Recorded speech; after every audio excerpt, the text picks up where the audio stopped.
Bagaimana hukum menagih utang? Tapi kita tahu bahwa kajian kita sekarang, insya Allah minggu depan antum sudah dapat kajian yang sama, sudah ada gitu. Bisa ditonton, bisa diulang-ulangin, insya Allah nggak ada masalah gitu kan. Allahu a'lam. Bagaimana hukum menagih utang? Tapi kita tahu bahwa si pembayar utang membayar dengan uang haram. Sementara kita dalam keadaan butuh darurat. Apakah kita berdosa dengan pembayaran utang tersebut karena dari hasil yang haram? Pertanyaan yang bagus ini. Kalau misalnya orang terlilit utang, orang itu terlilit utang, dia mau bayar sama kita, dia nggak ada uang. Ada orang lain memberikan kepada dia uang, tapi dari sumber haram. Contoh sumber haram dari bunga bank, riba. Ini sumber haram. Sumber haram ini ada dua macam. Ada sumber haram yang sifatnya kalau dikeluarkan oleh pemiliknya dia tidak pakai, seperti orang punya bunga bank, dikeluarin sama dia. Maka uang itu pindah kepada tangan yang lain sudah tidak haram. Seperti misal, diberikan kepada fakir miskin yang butuh sekali, rumahnya mau rubuh. Dihitung sebagai fasilitas umum. Ya. Karena uang yang tadinya riba itu sebenarnya, waktu ditarik, dia tidak pakai untuk diri sendiri, sudah menjadi hukum umum. Kembali kepada hukum asal. Yang mengeluarkan tidak dapat pahala, dan kalau dia pakai fasilitas umum bisa. Seperti WC umum, rumah untuk orang-orang yang susah gitu kan. Atau ada orang terlilit utang betul-betul dia akan berbahaya kalau enggak. Susah sekali hidup, memang tidak ada sumbernya. Ini pendapat ulama masih membolehkan. Tapi kalau sumber haram itu ya, bukan kayak riba tadi, misal dari hasil curian, korupsi, ini enggak boleh. Mutlak tidak boleh. Satu-satunya pintu tadi yang dibolehkan adalah kalau uang itu adalah uang bunga bank, riba. Uang bunga bank ini, fatwa ulama sekarang sudah mengeluarkan boleh untuk fasilitas umum, termasuk membantu orang yang terlilit utang besar yang dia sudah tidak mampu lagi lepas dari itu. Untuk lebih jelas antum bisa ketik di Google hukum menggunakan bunga bank. Nanti antum akan baca banyak fatwa ulama di situ, gitu kan. Maka akan sangat jelas di situ, agar jangan sampai nanti ada yang menganggap ini adalah pendapat saya pribadi. Maka bisa dilihat situ panjang lebar pendapat para ulama. Tentu saya tidak bisa bacakan semua, tapi seperti itulah gambarannya. Jadi dilihat nih.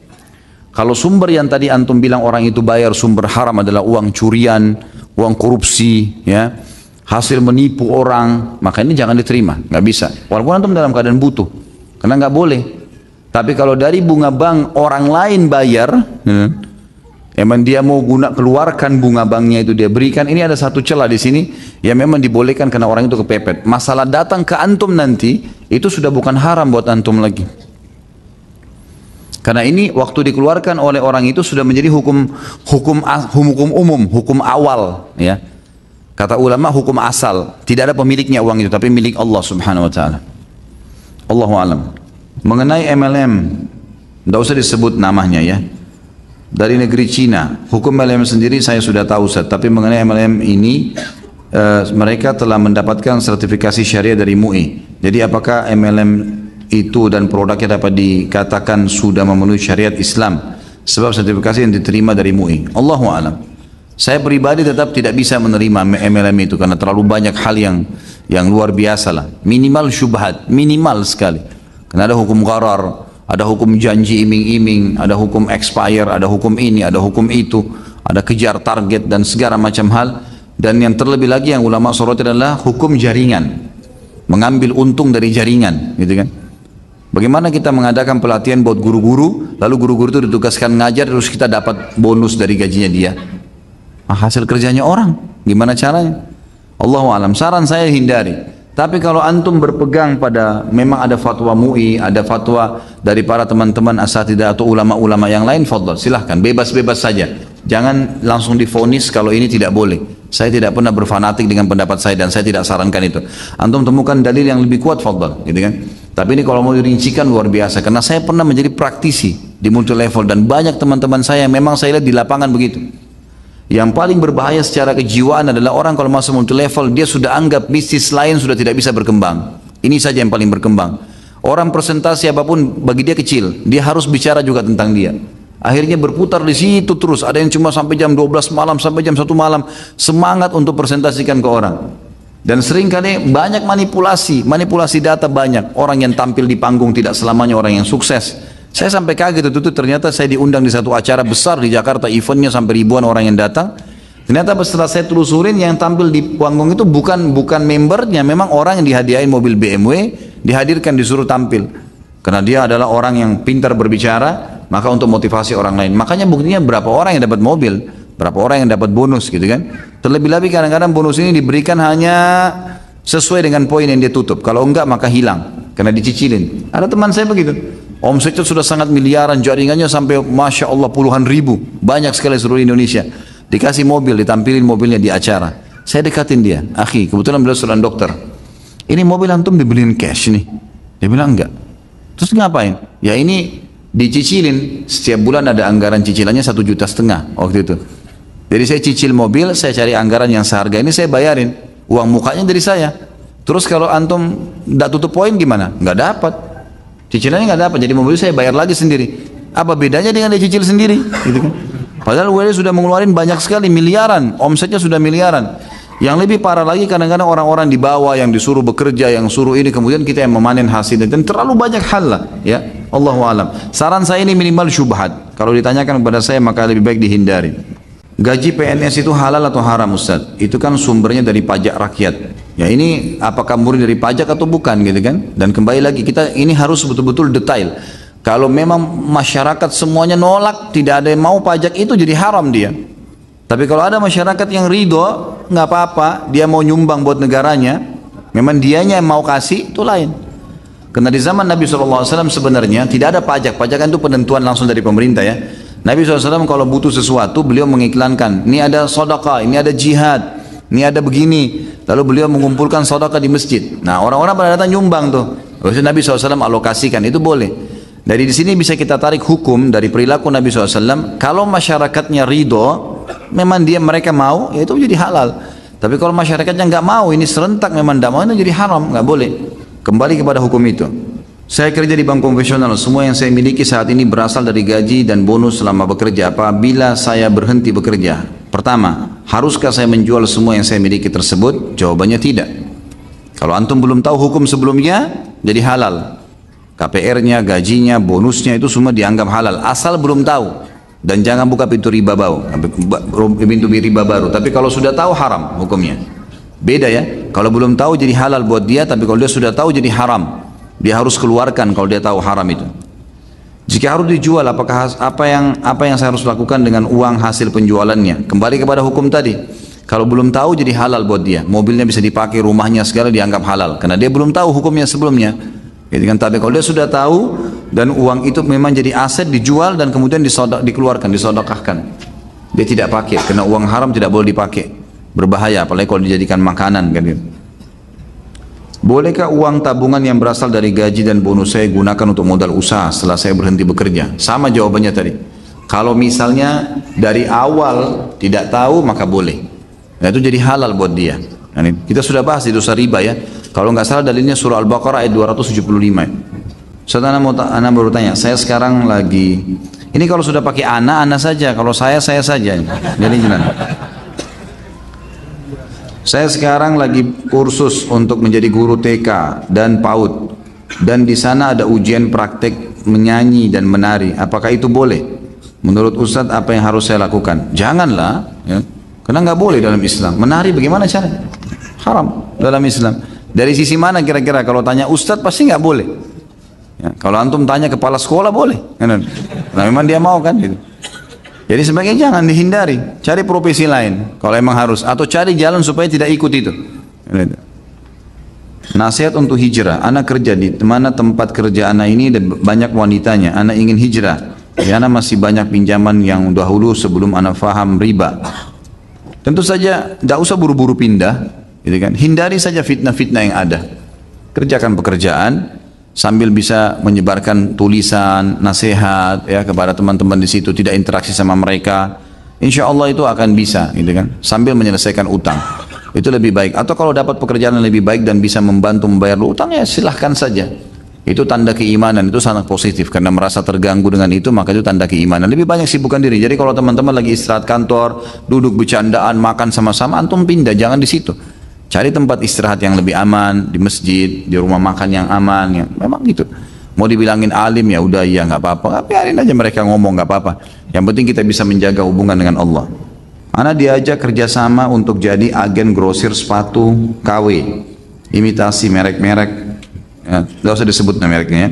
Apa hukumnya Ustaz? Apakah masuk dalam kategori mencuri? Kalau perusahaannya tidak mau, memang tidak izinkan, antum mencuri, nggak boleh.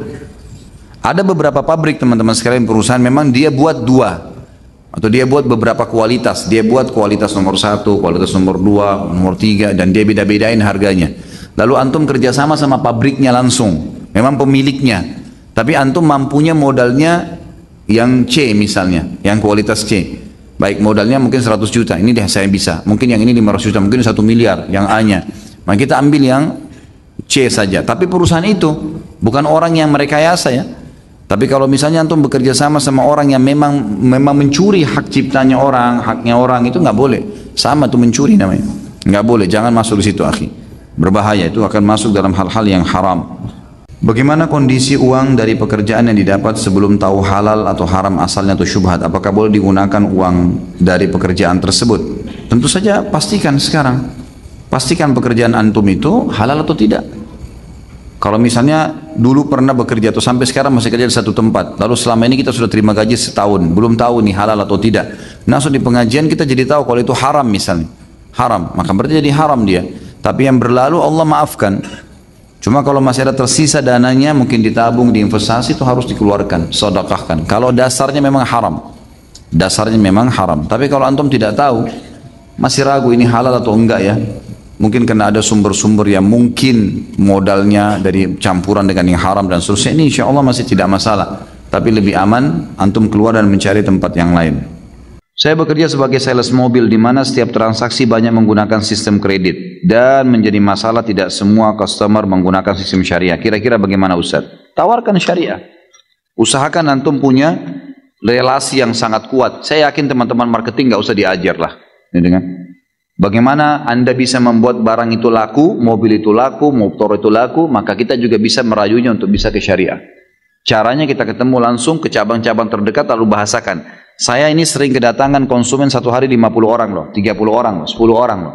Saya mau mereka ke bank syariah. Bagaimana penawaran Anda yang bagus buat saya? Coba diskusi. Apa yang kira-kira bisa membuat dia tergiur? Ini loh, bank konven itu tawarkan ini. Ini loh penawarannya. Coba hitung-hitungan. Bisa nggak Anda lebih murah daripada ini? Supaya ada yang saya bisa sampaikan kepada konsumen. Kan gitu. Coba datang, sampaikan. Negosiasi. Insya Allah mudah-mudahan ada jalan keluarnya gitu. Jalan keluarnya, Allah alam, itu yang saya tahu. Karena tidak mungkin teman-teman pada saat antum membuka kredit dengan bank konvensional lalu saya bilang oh ini nggak kena dosa. Dari sisi mana coba? Oh jelas dia akhirnya KPR ke bank riba. Dan antum penyebabnya dari sisi mana saya bisa bilang secara syar'i dan itu bertanggung jawab hari kiamat itu boleh? Tidak mungkin kan gitu. Pastilah tidak boleh. Solusinya adalah tawarkan ke bank syariah dengan cara tadi contoh. Teman-teman marketing sangat tahu masalah ini. Atau coba datang kepada kepala dealer, kira-kira bagaimana caranya Pak, saya atau ibu saya ingin menawarkan kepada konsumen supaya mereka mau beli cash. Apa solusinya di dealer? Bisa nggak bayar cicilan 6 kali, 12 kali, di sini di dealer. Mungkin ada yang menggiurkan, sehingga kita tidak usah lagi berhubungan dengan bank misalnya. Apalah, coba sistem apa kira-kira yang bisa. Karena kita harus dapat celah syar'i, kalau nggak bisa. Celah syar'i diantaranya itu mereka cicil sama dealer, atau kita giurkan dengan diskon yang besar, atau kalau dia beli cash, ya, kemudian dia dikasih motor kah, dikasih apalah yang menggiurkan daripada diskon, kasih benda mungkin bisa lebih menarik. Misal contoh, semua hal-hal yang dibolehkan secara syar'i. Nah itu yang dilakukan. Selain daripada ini, Allahu a'lam, saya tidak tahu teman-teman sekalian. Hukum kerja di perusahaan rokok. Siapa yang jawab nih? Haram. Semua pemerintah, semua dokter, semua ulama mengharamkan rokok. Bagaimana caranya kita mau bilang halal nih? Nggak bisa. Mau hidup dari mana? Hidup di bumi Allah. Hidup, keluar, bekerja, ada, asal mau. Masalahnya kita tidak mau. Ya. Ini penyakitnya harus dihilangkan teman-teman sekalian. Haram, nggak boleh. Dari sisi mana halalnya coba? Nggak ada, haram, mutlak. Kalau halal, anggaplah ada satu dokter saja yang atau pemerintah yang tulis merokoklah karena Anda akan sehat. Silakan merokok, kerja di perusahaannya. Semua bilang bahaya, impoten lah, inilah, itulah, macam-macam. Gitu kan. Kasih foto yang sudah rusak, terbakar ini. Saya nggak tahu. Masih juga mau. Saya nggak tahu, mungkin saya perlu beliin kacamata kali ini. Supaya lihat jelas gitu kan. Maaf, jangan tersinggung temanku. Jadi kalau apa yang saya sampaikan tentang hukum syariah memang hukum agamanya. Dan ini pasti kebaikan Anda. Saya sudah bilang kalau Allah subhanahu wa ta'ala menyampaikan kepada Anda malam ini berita, berarti Allah masih sayang kepada Anda. Wallahi masih disayang. Karena kalau tidak tahu malam ini, sampai kapan kira-kira mau tahu? Bagaimana kalau 10 tahun lagi baru tahu dan 10 tahun semuanya makan yang haram? Kan lebih berat hukumannya. Maka lebih baik malam ini. Dan jangan bekerja di situ. Kerja di tempat yang lain, keluar. Banyak pekerjaan. Semut di lubangnya Allah kasih rezeki. Bagaimana dengan ya manusia? Saya pegawai di salah satu bank konvensional. Setelah saya tahu jika bekerja di bank itu riba, saya berniat untuk berhenti. Tapi saya masih ragu karena sempat konsultasi ke beberapa teman bahwa dilihat dari manfaat bank itu lebih banyak daripada mudaratnya. Karena hampir seluruh perusahaan yang ada di Indonesia menggunakan jasa bank. Baik, kira-kira kalau antum meninggal dunia, antum akan bilang sama Allah apa nih? Ya. Oh ini karena banyak manfaatnya buat orang. Lalu Allah cuma jawab satu, tapi saya haramkan. Kira-kira kita mau jawab apa? Urusannya mau manfaat bagi orang banyak atau tidak, intinya haram. Orang buka tempat perzinahan teman-teman, ingat ya, riba, zina, durhaka sama orang tua, dosa besar semua ini. Berarti levelnya sama. Untuk lebih memahami, bagaimana kalau ada orang bilang, saya buka jasa perzinahan untuk membiarkan, untuk memberikan manfaat kepada orang. Supaya orang yang mau melampiaskan syahwatnya bisa masuk di situ. Manfaat buat orang, tapi haram. Tanggung jawab hari kiamat. Nggak bisa. Sama halnya dengan ini teman-teman sekalian. Jangan pernah takut untuk meninggalkan sesuatu yang haram. Dan kalau teman-teman seperti ini, sudah sering saya jawab.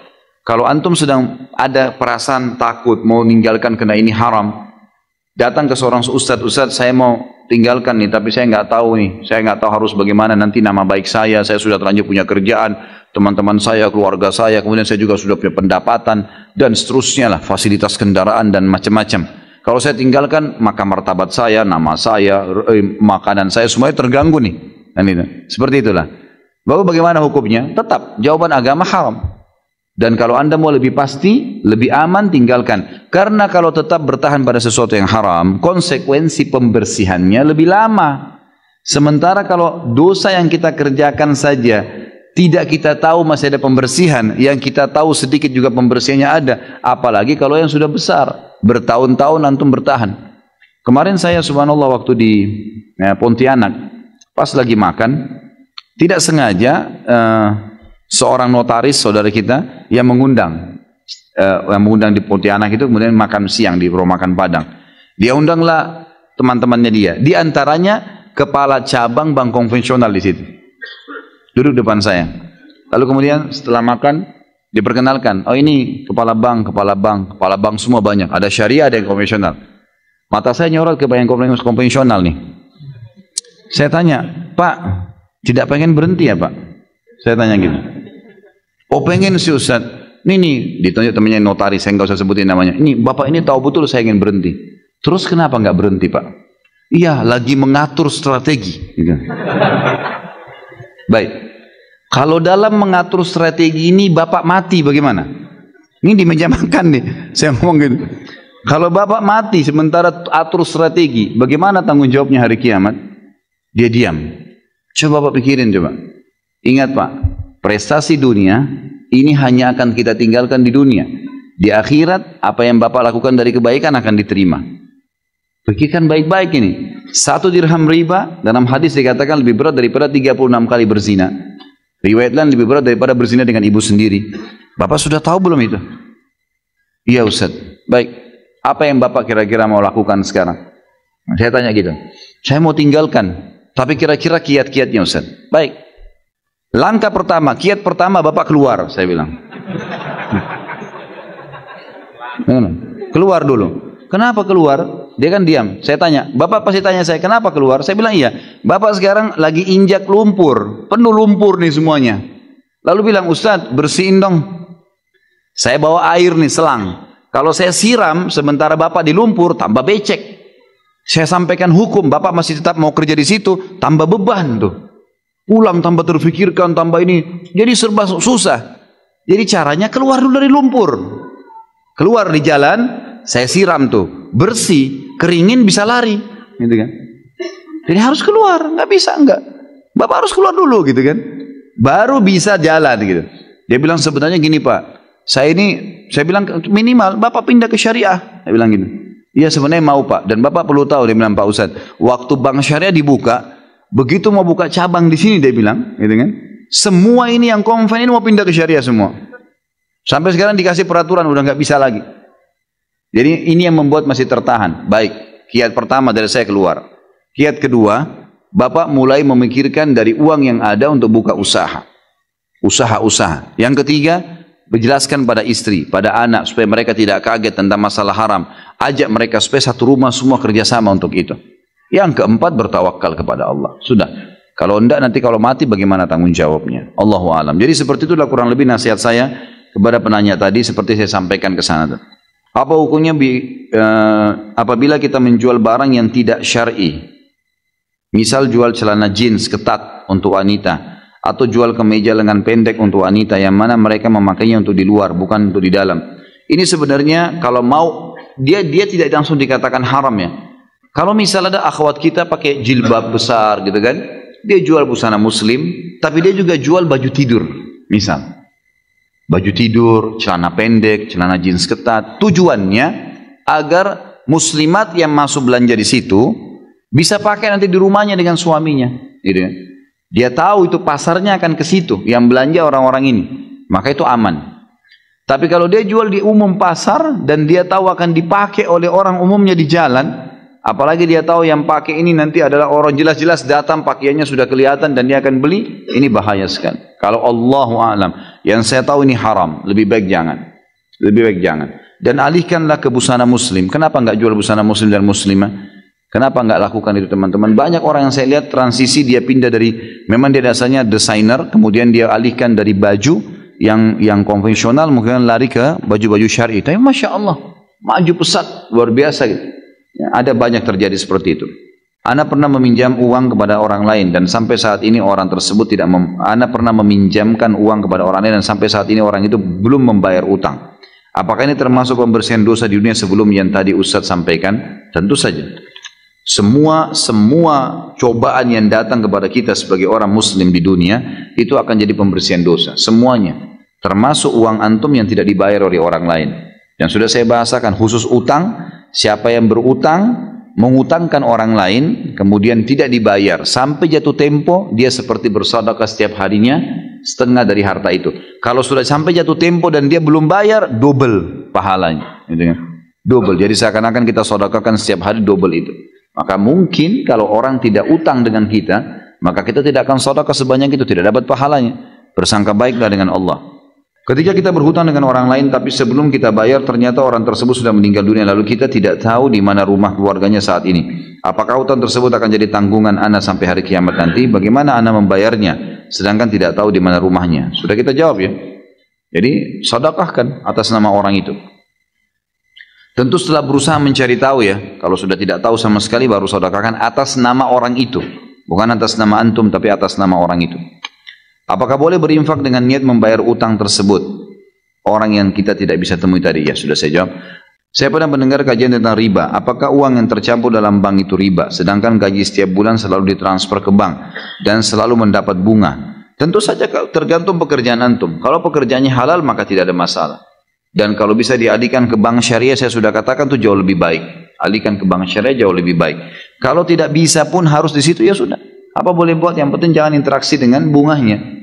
Kalau lagi di print tiap bulan misalnya, print, minta, ada kan kodenya sendiri bunga itu. Ini jangan diambil bunganya. Jangan interaksi di situ. Dan insya Allah tidak ada masalah.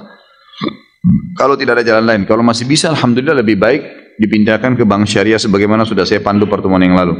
Dulu waktu SMP saya pernah menipu es kelapa.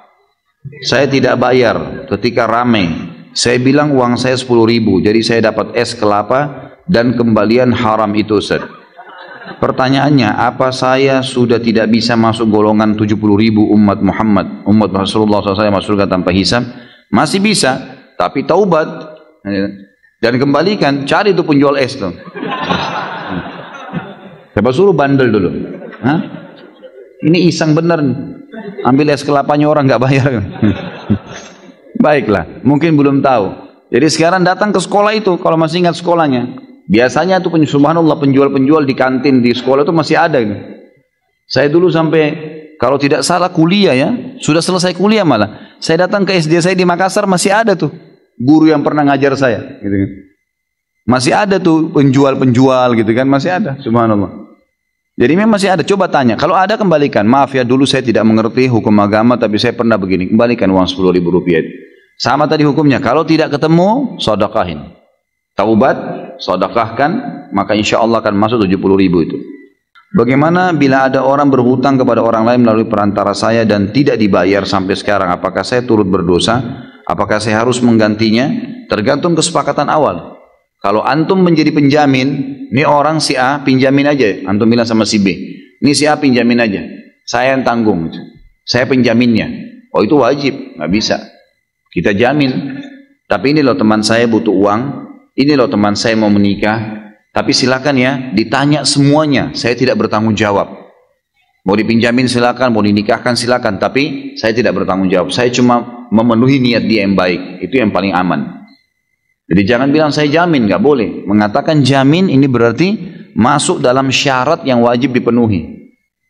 Antum jadi penjamin, antum harus menjamin itu. Menjamin berarti kalau dia hilang, dia lari, maka dia harus digantikan. Itu konsekuensinya. Makanya jangan jamin. Jangan jamin sama sekali. Bantu saja. Ingat, masuk dalam masalah utang tadi, masuk juga dalam masalah menikah. Banyak orang begitu, dia bantu temannya menikah. Lalu dia bilang, saya jamin kok teman saya baik begini. Jangan. Walaupun antum kau dia. Kalau ditanya baik nggak orangnya, setahu saya baik, tapi dia mau menikah loh ya sama adik kamu, tanyain baik-baik, jangan bebankan saya. Saya cuma bantu karena dia niat baik, tapi saya tidak bertanggung jawab. Silakan tanyain, begitu saja. Jadi jelas kita lepas dari hukum syar'i. Ada sebuah lembaga di sana memberikan info ke orang-orang untuk membantu memberikan pinjaman kepada orang yang sedang membutuhkan pinjaman. Lembaganya memberikan fasilitas kepada peminjam untuk menginfokan kebutuhan dia kepada orang-orang melalui website. Jadi seperti diiklankan sehingga bisa dengan mudah mendapatkan pinjaman. Income dari lembaga tersebut adalah infak operasional 0 sampai 25% diberikan kepada si pemberi pinjaman. Dan sifatnya apa ini? Baiklah. Misal si A sama dengan peminjam dan si B pemberi pinjaman. Si A diiklankan oleh lembaga bahwa sedang membutuhkan dana sebesar 10 juta untuk modal dengan batas pengembalian disepakati. Kemudian si B bersedia membantu melalui lembaga dengan memberikan pinjaman 10 juta dan infak ke lembaga misal 10% dari 10 juta. Jadi bisa milih infaknya berapa. Si A akan mengembalikan uang kepada si B sebesar 10 juta. Apakah ada celah riba dan kezaliman? Bagaimana hukum infak yang diterima lembaga? Riba, nggak boleh. Apa haknya lembaga itu ngambil? Selama utang tidak boleh, nggak bisa. Antum mau membantu, saya sudah pernah bilang, ada dua investasi, ada investasi akhirat. Utang dan gadai tidak boleh bertambah, tidak bisa. Mau dinamakan itu sedekah, infak kah, 2% kah, 1% kah, 0, sekian persen, tidak boleh, nggak bisa. Karena utang tidak boleh berbunga, antum pun tidak boleh mengambil untung dari situ. Sama saja, kan gitu. Jadi nggak bisa. Allahu a'lam, ini yang saya tahu. Lebih baik dihindari. Kalau memang antum mau buka lembaga, hutangkan orang, jangan ambil keuntungan dari situ. Jangan ambil keuntungan. Memang iklanin si A butuh uang, lalu si B didapatkan ternyata bisa membantu, ya sudah antara mereka silahkan berjalan. Kita bantu lillahi ta'ala. Kalau ada di antara mereka yang memberikan, dia sendiri yang mau, itu lain, itu halal. Tapi kalau kita mengatakan ya ini ada infaknya ya, tapi terserah bebas berapa, sama aja. Tetap masuk dalam mengambil bunga atau ada nilai dari utang, tidak boleh. Utang tidak boleh bertambah, teman-teman sekalian. Itu hukum syar'inya.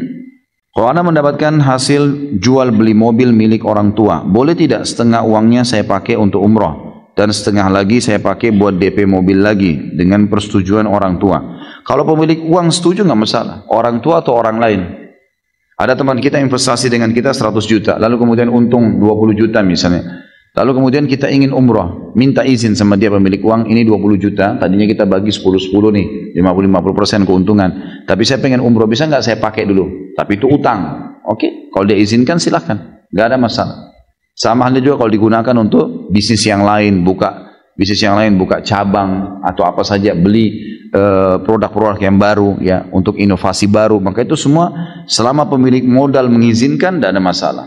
Bahkan kalau pemilik modal memberikan, menghalalkan, itu semua adalah halal.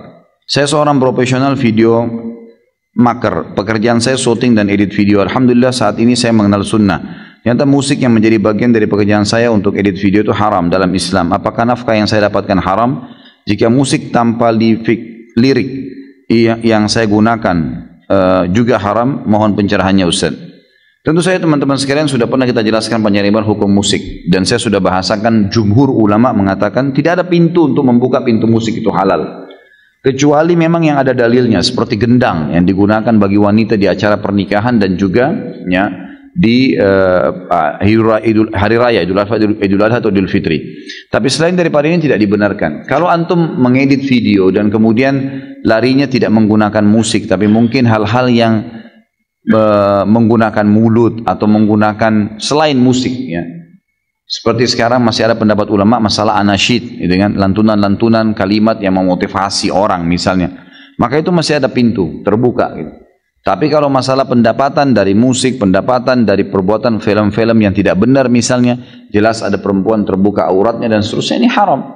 Tidak bisa teman-teman sekalian, mohon maaf. Kalau antum walaupun pendapatannya sudah miliaran di situ, kalau bertanya pada seorang dai tentang hukum halal haram dan itu haram, pasti kami akan katakan haram. Dan itu demi kebaikan antum tentunya. Ya, karena kalau pada saat ini sekarang sudah tahu haram, lebih baik daripada 5 tahun, 6 tahun lagi baru antum tahu kalau itu haram. Karena makin lama dimakan, harta tersebut makin besar konsekuensi pembersihannya. Sebagaimana saya bahasakan tadi. Kalau tadinya kita cuma sakit 6 bulan, nanti lama-lama bisa sakit 2 tahun, 3 tahun. Gitu kan. Bisa 10 tahun. Pembersihannya lebih berat. Gitu. Maka sesuatu yang haram tetap haram temanku. Ya. Jadi dan harus ditinggalkan. Allahu a'lam. Gimana hukumnya kalau kita ditraktir makan yang mana teman ini masih bergelut sama harta riba? Jangan makan. Nggak boleh nih. Berarti antum sudah tahu lagi kan? Makan yang haram. Jangan makan. Nanti dia tersinggung. Nggak usah peduli. Bukan masalah kita dia tersinggung. Sampaikan baik-baik, maaf ya saya nggak bisa karena gaji kamu masih dari riba. Lebih baik saya yang traktir deh, misal. Kita balik. Ya, karena ini nggak boleh. Jadi satu kali disampaikan seperti itu, nanti yang kedua kali, 2 kali, 3 kali dia nggak akan undang lagi kan.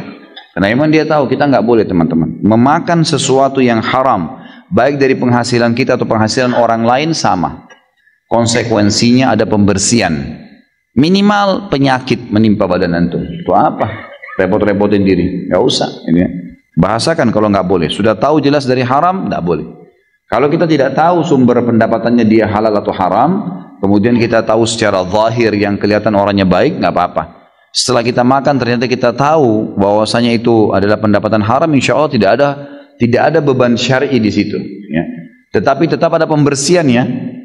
Jadi jangan sampai nanti antum makan sesuatu yang haram, antum tidak tahu nih, lalu berjalan waktu. Seminggu kemudian baru antum tahu, oh ternyata orang ini haram nih, kerja di tempat riba misalnya, haram. Maka jangan heran tiba-tiba antum mules, 3 hari sakit, buang-buang air besar, itu pembersihan. Pasti ada pembersihannya, tahu atau tidak tahu gitu. Ada pembersihannya di dunia. Kalau di akhirat antum lepas dari hisab karena tidak tahu hukum. Anak kerja di hotel, sering dapat hadiah dari tamu. Apakah anak wajib membagi teman anak dari hadiah itu? Anak sering membaginya ke teman anak. Apakah anak dosa sewaktu-waktu anak tidak membagi ke teman anak? Tentu saja itu bebas, bisa bagi bisa tidak. Itu hak antum, hak anda itu. Mau kasih atau tidak. Saya diberikan, saya dapat usaha sama dengan gini. Saya dapat keuntungan dari bisnis. Apakah saya harus membagi kepada teman saya? Jawabannya tidak. Bebas saja. Mau kasih silakan, tidak kasih nggak masalah.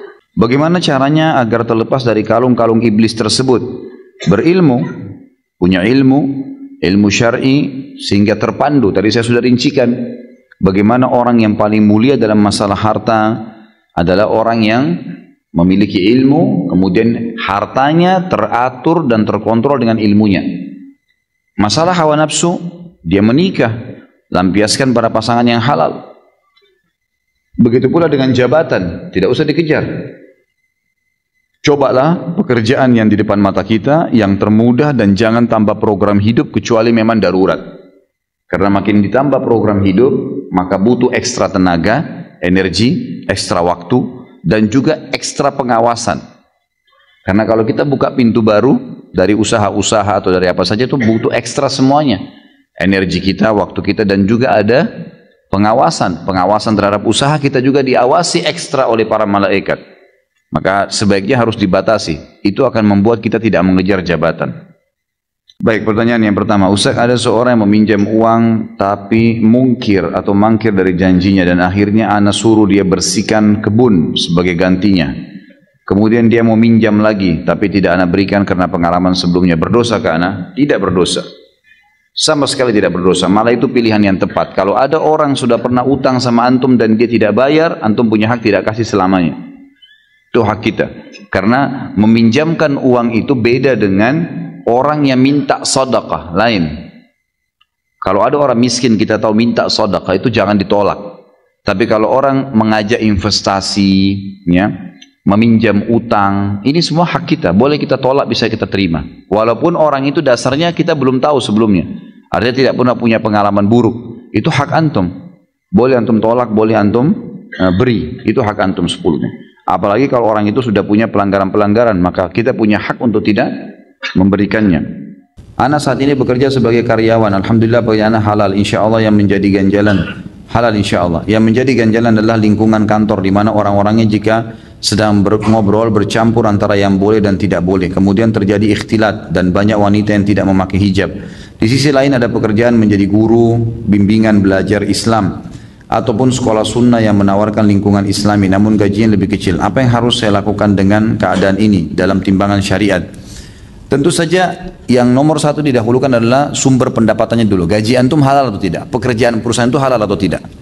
Kalau masalah kasus ikhtilat itu antum masih bisa menghindar. Tidak usah ngobrol-ngobrol di situ, gitu kan?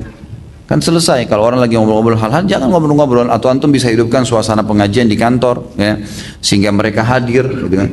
Ada beberapa kantor saya bina di Jakarta ini yang alhamdulillah akhirnya dari awal tidak ada hijab malah sampai ada hijab. Kemudian dari awal tidak faham jadi faham, walaupun hanya sekarang sebulan sekali, tapi alhamdulillah bisa berjalan gitu. Dengan bergeraknya satu dua orang ikhwah saja di situ, akhirnya teman-teman jadi faham, jadi ada jarak, jadi maksudnya mereka jadi bisa memahami mana syariat, mana yang dibolehkan, mana yang tidak dibolehkan. Gitu. Kalau sumbernya halal maka nggak ada masalah, pertahankan saja. Ya, kalau memang antum lihat sumber kebutuhan antum lebih besar di situ. Tapi kalau seandainya memang ternyata itu mengganggu secara kejiwaan, nggak bisa terlepas. Seperti misalnya ada banyak wanita di situ yang fasikah, yang tidak paham agama, datang main teplok saja, main ngobrol, main duduk, main ini, main sekarang. Malah kita sering diolok-olok gitu kan, sering sengaja digangguin supaya terjadi pelanggaran-pelanggaran agama. Maka antum pindah, jangan. Ya. Kalau terjadi fitnah, jangan di situ, gitu kan. Tapi yang paling pertama lihat sumbernya dulu, lihat sumbernya. Kalau sumbernya haram mutlak antum harus pindah. Kalau sumber pendapatannya yang jadi gaji nanti halal, tinggal masalah lingkungan, antum berusaha menghindar saja semaksimal mungkin. Kalau lingkungan juga mengganggu, baru antum pindah ke lingkungan yang tadi yang lebih baik. Apakah hutang bisa mempengaruhi terhalangnya doa? Kalau doa tidak, Allahu alam. Kalau doa, karena tidak pernah ada dalil masalah itu. Tapi hutang itu yang ada dalam hadis jelas, dia akan kalau orang itu meninggal maka ruhnya akan bergantung antara langit dan bumi. Artinya Allah SWT tidak terima sampai utangnya terbayar. Dan kalau orang mati syahid akan diampuni semua dosanya kecuali utangnya. Jadi memang dia ada pengaruh-pengaruh terhadap hukum-hukum syar'i. Allahu a'lam. Apakah boleh kita bersedekah infak dengan menggunakan uang pinjaman atau utang? Boleh saja.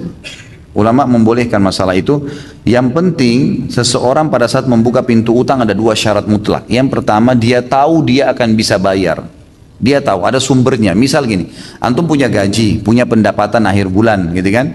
Cuman antum belum, sekarangnya lagi butuh mendesak. Ada keluarga lagi sakit, ada teman lagi sakit, ada orang miskin tetangga lagi minta. Antum butuh untuk bantu. Sekarang tidak ada duit, pinjam uang. Tahu nih akhir bulan akan ada gaji, nggak ada masalah. Dan niat tahu sumbernya akan bayar. Yang kedua, memang diniatkan dari awal utang untuk membayar. Karena ada hadis Nabi SAW, siapa yang utang niat membayarnya, Allah akan memudahkan. Dan siapa yang utang dari awal tidak niat membayar, maka Allah akan persulit dia membayarnya. Kan gitu. Jadi jelas, makanya dua hal ini harus ada pada saat seseorang itu akan berhutang. Sama juga masuk dalamnya akikah ya. Mau akikah anak, mau idul kurban, nah itu boleh antum utang. Asal syaratnya antum tahu ada pendapatan nanti bisa bayar tuh. Bukan memang cuman tebak-tebak, itu nggak boleh. Nggak boleh maksakan diri bersedekah pada saat memang kita tidak punya. Di sini saya hanya sharing saja Ustaz untuk jamaah yang masih bekerja di institusi ribawi atau haram lainnya. Tidak perlu takut untuk resign demi Allah, karena saya membuktikan sendiri keluar dari bank dan resign dari perusahaan non Islami. Sekarang saya punya usaha sendiri dan mendapatkan hasil dan waktu yang lebih berkah. Jazakallah khair, berbagi. Ini sudah ada kesaksian nih, gitu kan? Sebenarnya tanpa penyampaian akhi ini juga, jazakallah khair, tentu saja sudah jelas harus kita sebagai orang muslim yakin terhadap janji Allah Subhanahu wa taala. Bolehkah kita tamak terhadap harta halal? Boleh sekali, enggak ada masalah. Sudah kaya, punya miliaran, masih mau lebih kaya, buka usaha, enggak ada masalah. Tamak terhadap rahmat Allah itu perintah agama. Bolehkah saya sudah sehat minta tambah sehat?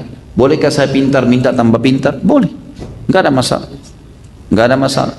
Saya nggak bilang loh Pak ya. Katanya boleh minta tambah istri. Udah mulai panas rupanya. Ustaz, saat ini saya bekerja di tempat yang menjual alkohol. Pertanyaannya, apakah ibadah saya, sholat saya, puasa, sedekah saya tidak diterima di sisi Allah SWT? Kalau sholat antum, dirincikan ibadahnya. Kalau sholat sama puasa, diterima sama Allah. Asal antum memenuhi syarat dan rukunnya, kan gitu. Sholat menghadap kiblat, tutup aurat, antum ya, kemudian masuk waktu dan segalanya, itu diterima saja. Kalau puasa juga begitu, selama kita memenuhi rukun dan syaratnya diterima.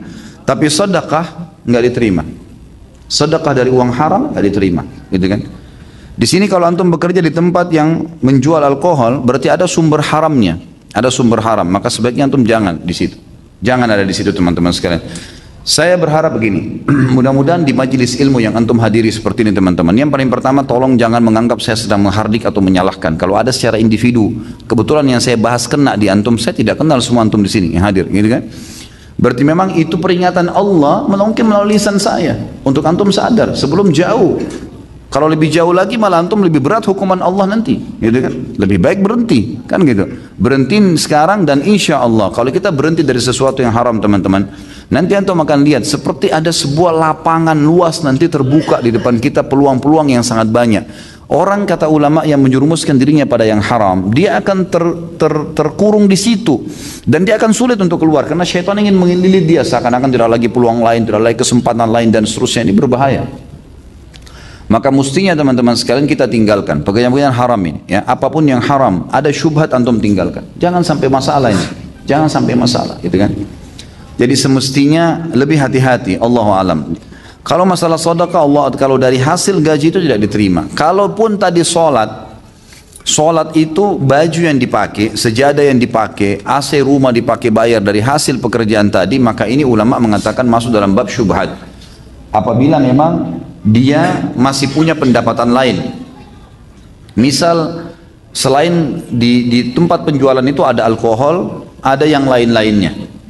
Misal di sebuah supermarket ada jual alkohol, tapi mayoritas produk yang dijual bukan itu, semuanya halal, sabun apa segala, dan ada supermarket besar tapi ada alkoholnya. Maka kalau dominan produk-produk halal, gajinya akan jadi halal.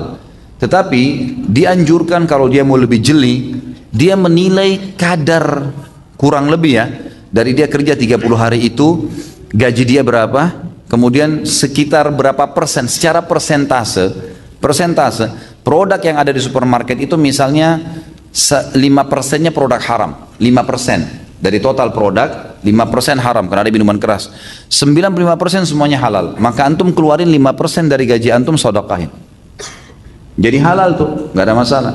Tapi tadi yang saya jelaskan hukumnya itu kalau semuanya alkohol nih, ya, orang kerja di bar jual alkohol semuanya, gitu kan, itu memang haram, tidak bisa mutlak kayak awal. Tapi kalau di sini didominasi oleh produk halal, dikeluarkan persentase dari perkiraan dari produk haram itu dikeluarkan dari gaji, insya Allah jadi halal semuanya. Dan kalau betul seperti yang saya bilang tadi yang kedua, maka termasuk sedekah antum setelah antum bersihkan uang yang persentase haram itu, maka insya Allah akan jadi halal. Apakah dosa akan menghambat rezeki kita atau berkah akan hilang? Tentu saja akan menghambat, itu ada hadisnya. Tidak ada satu kaum, kata Nabi SAW dalam hadis Bukhari, yang membiarkan praktek zina ataupun riba di antara mereka kecuali Allah akan tahankan, ya, rezeki dari langit. Memang bisa menahan. Kalau dia bertaubat maka rezekinya akan diberikan.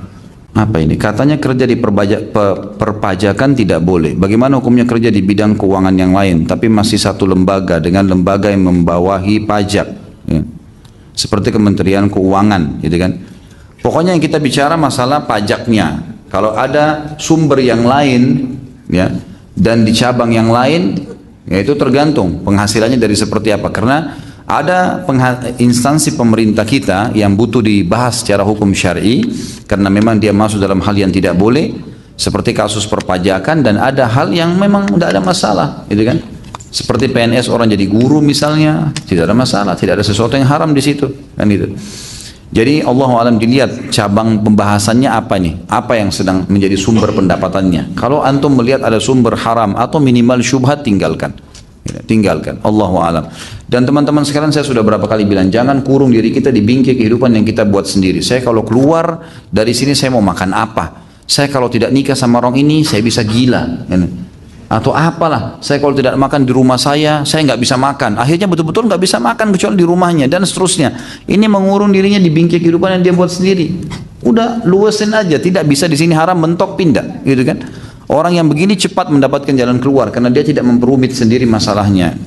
Saya bekerja di restoran yang menjual minuman alkohol dan saya sebagai pembuat. Saya ingin pindah kerjaan, cuma penghasilannya yang menjadi pertimbangan. Apa solusinya Ustaz? Seharusnya saya tidak punya apa ini? Saya tidak punya keahlian. Saya sudah bilang kalau Ustaz ditanya masalah haram berarti hukumnya haram. Keluar, nggak boleh nggak. Penghasilan kurang nggak masalah, harus keluar. Terus sampai kapan antum mau di situ? Sampai yakin ada pekerjaan lain? Kapan? Kalau meninggal sebelum dapat pekerjaan baru?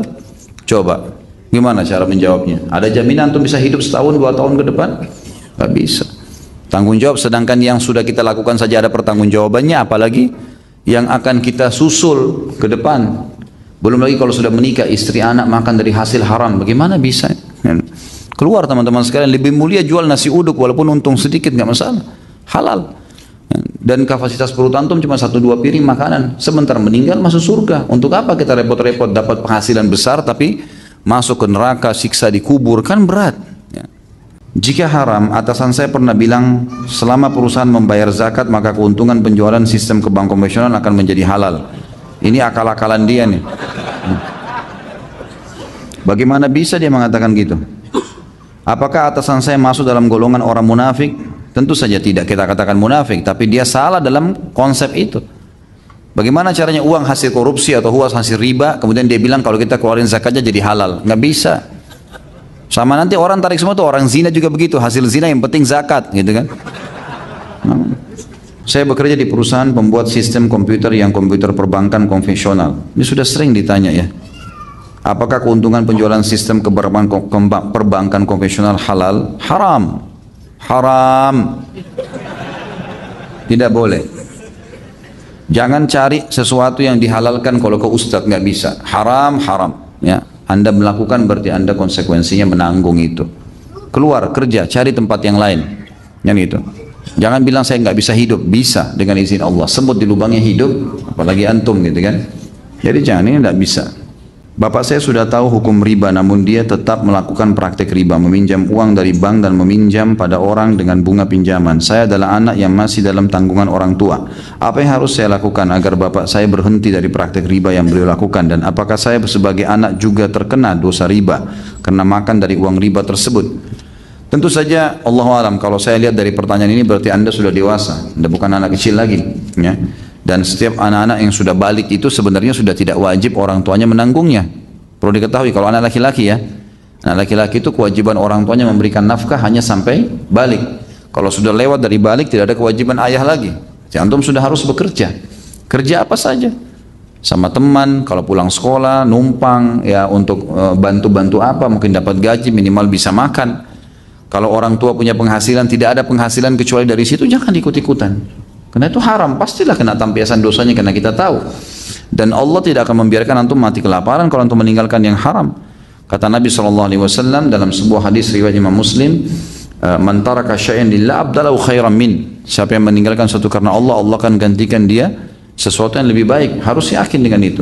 Jadi Allah alam bisa kena tampiasan. Kalau bagaimana menjalankan orang tua, tidak ada yang mengalahkan wahyu. Sampaikan dalil-dalil tentang masalah riba. Tapi kalau orang tua lebih baik mungkin supaya lebih santun dicari orang ketiga yang bisa ngomong sama beliau, atau diberikan hadiah buku misalnya, atau mungkin dalam kondisi beliau lagi tenang duduk baik-baik di dekatnya, sampaikan dengan baik-baik, ayah saya dengar di pengajian seperti ini, maaf bukan menggurui, tapi kayaknya ini adalah perbuatan yang dilarang oleh Allah gitu. Bagaimana kalau seandainya dengan cara lain, misal dikasih solusi minimal ke perbankan syariah, atau mungkin ke teman-teman ayah yang punya modal, kan? Kita bisa bahasakan itulah, ya, itu lebih baik. Apabila kita terlilit utang dan orang yang dihutangi, bila kita meminta untuk diringankan atau mengikhlaskan, apakah tidak apa-apa Ustaz? Karena gaji pas-pasan dan banyak keperluan, tapi kita masih punya HP dan barang-barang. Apakah di akhirat tidak ditagih lagi? Mohon dijelaskan Ustaz. Tentu saja tergantung orang itu. Kalau orang itu ikhlaskan, boleh antum bilang, saya sebenarnya gajinya tidak cukup, ya, gaji saya sekian, saya tidak mampu bayar, ada kebutuhan keluarga, bisa nggak antum maafin, ya, diikhlaskan aja, semoga Allah balas. Bisa, boleh kita ngomong gitu.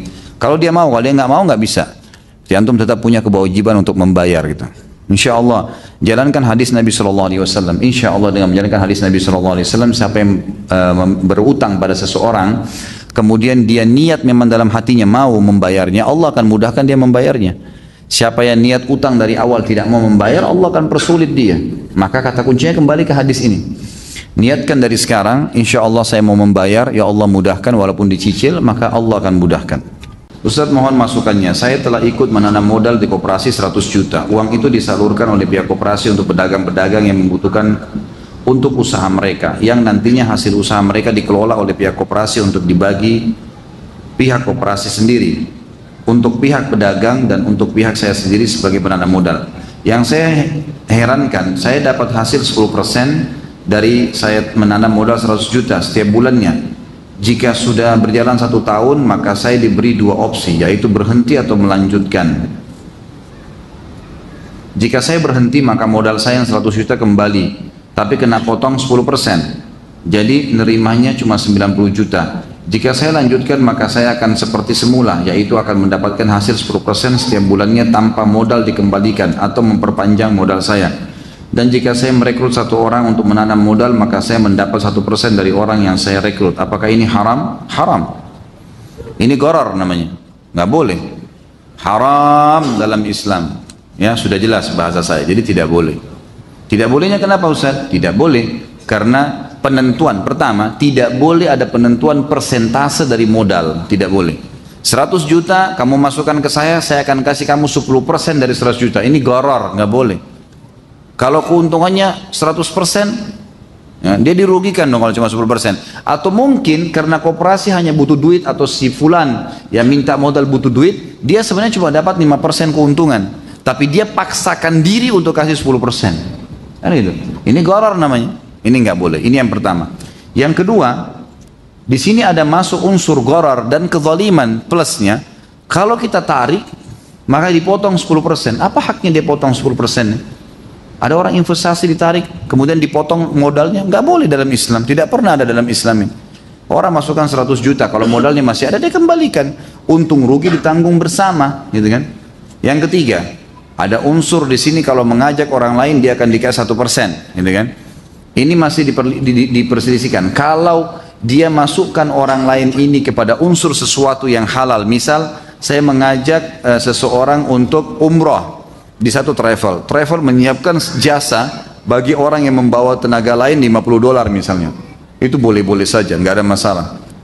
Tetapi kalau di sini dihubungkan ternyata pekerjaan itu haram, kayak tadi ada masalah riba dan ghararnya, bisa ada gharar dan kezaliman, kemudian kita dapat uang 1%, itu termasuk unsur haram, karena memang sudah dasar usaha itu haram, dasarnya usaha itu Allahu alam haram. Dalam pekerjaan kita membuat laporan yang tidak akurat, itu hukumnya gimana Ustaz? Kira-kira gimana hukumnya? Hah? Yang bertanya ini dari tadi saya bilang, kembalikan ke hati anda, kira-kira bagaimana? Dosa itu kata Nabi SAW berkecamuk di dalam hatimu, walaupun kamu sudah tanyakan fatwanya ke sana sini. Saya pegawai kontraktor, kadang kalau saya meeting koordinasi dengan owner proyek, saya ditanya schedule Ustaz. Lalu saya sudah siapkan draft schedule, dan kalau ditanya rencana pekerjaan saya, pekerjaan saya paparkan menurut desain rencana, tapi ternyata tidak tercapai. Itu termasuk dusta kah Ustaz? Kalau Anda tahu, antum ini tahu benar. Misal gini, saya butuh modal. Contoh, saya kasih contoh di luar dulu, bukan pegawai. Anda seorang pengusaha, kemudian punya satu proyek, butuh sekali uang. Misalnya mau bayar kontrakan, kita ini butuh terdesak. Lalu kita buatlah sebuah proyek baru dengan mengatakan misalnya ini, saya akan jual benda ini, modalnya sekian, untungnya sekian, dalam 1 tahun akan kembali.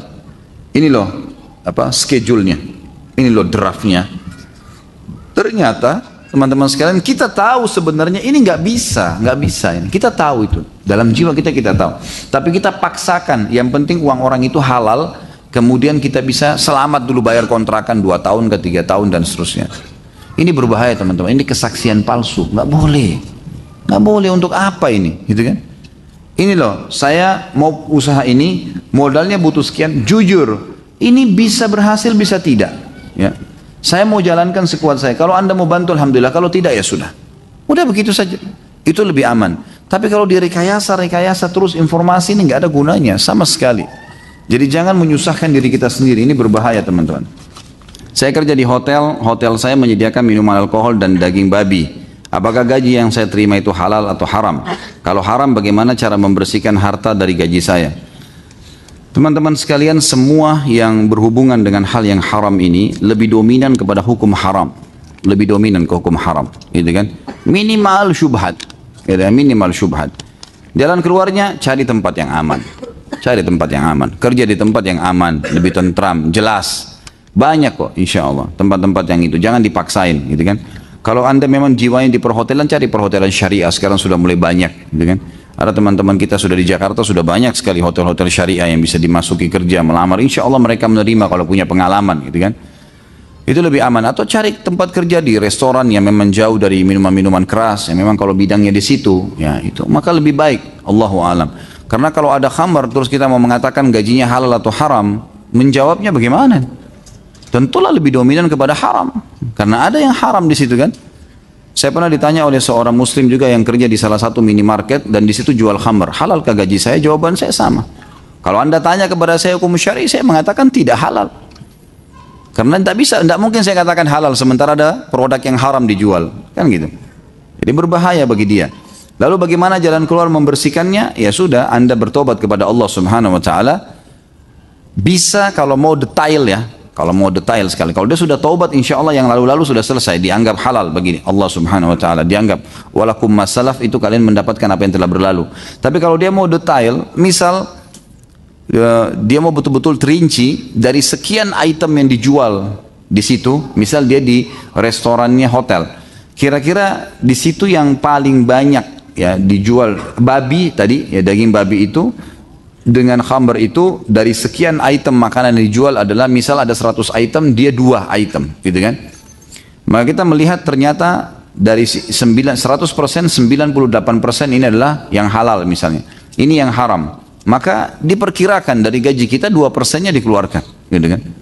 Kurang lebih seperti itu. Kalau dia mau lebih aman, lalu disedekahkan kepada orang-orang non-muslim, orang-orang yang mampu, tidak mampu maksud saya. Orang yang mati dalam pekerjaan, misal kecelakaan kerja, apakah itu bisa dikatakan mati syahid? Tentu saja ini butuh jawaban khusus ya, mungkin dari para ulama. Saya tidak bisa jawab ini.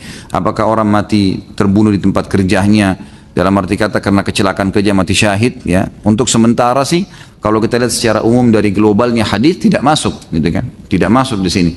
Tapi kalau ada pendapat ulama mungkin yang menemukan dalil-dalil yang lain. Mungkin orang yang kecelakaan, orang yang kerja sebagai buruh misalnya atau pekerja kasar, kemudian jatuh dari bangunan sementara cari rezeki buat keluarganya, terbunuh, apakah itu mati syahid atau tidak? Allahu a'lam. Saya tidak tahu.